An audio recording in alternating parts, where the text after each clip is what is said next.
Hi, everybody. Tonight I'd like to talk about my two favorite topics, which are women's mental health and telemedicine. And for me, these are actually the same topic, so I will explain. First of all, women in our society are stressed. We actually do about twice as much domestic work as men do, including both housework and childcare. And it adds up to a whole extra month per year due to this second shift. More relevant to our patient population here, women do 25% less exercise and recreation than men do. So the very lifestyle changes we're trying to get women to incorporate into their lives, they don't have time to do.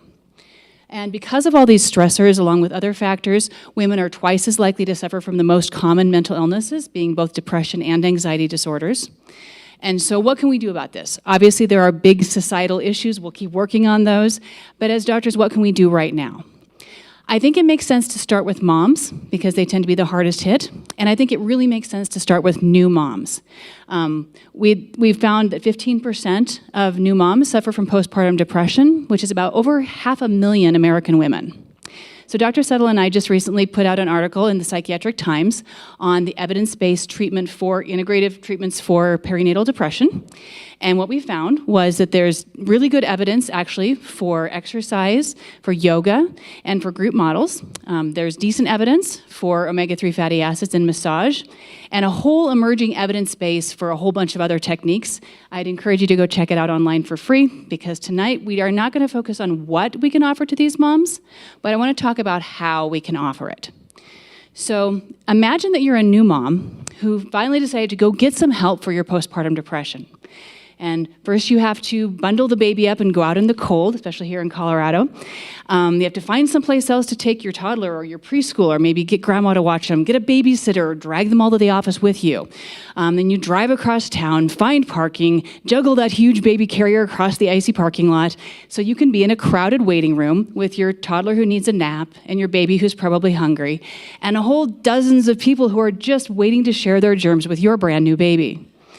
And the trouble with this is now trying to get help for your stress is becoming a stressor in itself. So imagine not having to do this. Imagine just logging into an easy-to-use app on your phone or your computer, settling into your own comfy couch, maybe grab a cup of tea, cuddle your baby. You can feed in comfort and privacy whenever you want. You can manage your older children with their toys in their house. And you still get the benefit of a real doctor who really cares about you and feels like they're right there in the room with you. So now you can get some help without creating additional stress. For the doctor, there are actually benefits clinically. You can see how the mom is interacting with her new baby. You can see how she interacts with her other kids. You can even sometimes see how she interacts with her partner or her spouse. And you can see what the house looks like. It's actually like an old-fashioned house call, just updated for the 21st century. In fact, there are some groups like NIACare here in Colorado that actually does home visits for postpartum moms, and they now have access to specialists like me on demand over telemedicine right there in their houses. There are also a lot of benefits for us personally as physicians. You can actually start to get the life balance that you're trying to model for your patients. So you can make effective use of your time. If you have a no-show, you can do projects on your own computer at your house, or throw in a load of laundry if you want to. If other stuff goes wrong in your life, there's a snow day or you've got a minor cold, if you can make it down the hall, clinic is on. And if you happen to be a mom doc, you can say goodbye to mommy guilt for those sick days where you have to try and decide between your patients and your kiddos. Just get them a babysitter and pop out for a story and a cuddle in between patients.